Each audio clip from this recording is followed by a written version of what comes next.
দেশের ক্রীড়া অঙ্গনে এমন দিন খুবই কমই এসেছে যেখানে একজনের মৃত্যুতে শোকাতুর দেশের ক্রীড়া অঙ্গন।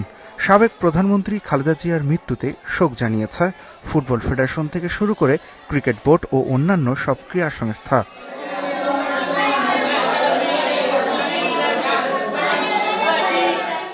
খালেদা জিয়ার রুহুর মাগফিরাত কামনায় সকালে দোয়া মাহফিল আয়োজন করে বাফুফে। নির্ধারিত অনূর্ধ্ব 15 ফুটবল লিগের ফাইনাল স্থগিত করে সংস্থাটি। ফুটবলের পাশাপাশি শোকাতুর দেশের হকি অঙ্গনও। মেয়েদের ঘরোয়া টুর্নামেন্টের ফাইনাল স্থগিত করে দোয়ার আয়োজন করে হকি ফেডারেশন। বেগম খালেদা জিয়ার মৃত্যুতে আমরা অবশ্যই শোক জ্ঞাপন করতেছি।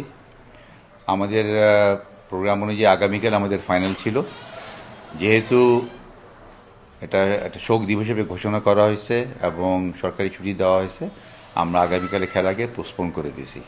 শোকাবহ পরিবেশে ব্যাডমিন্টন ফেডারেশনও আয়োজন করে দোয়া ও স্মরণ সভা, এমনকি বন্ধ খেলোয়াড়দের অনুশীলন ক্যাম্পও।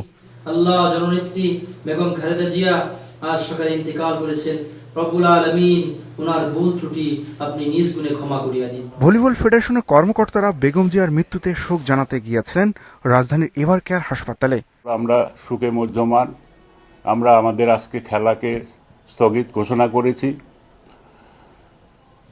কালকে সরকারি ছুটি। আমরা চেষ্টা করব কালকে থেকে যে রাষ্ট্রীয় শোক পালন করছে আমরা তার সাথে একাত্মতা প্রকাশ করব। এছাড়াও শোক জানিয়েছে টেনিস, অ্যাথলেটিক্স, কাবাডি ও উশু ফেডারেশন সহ অনেকেই।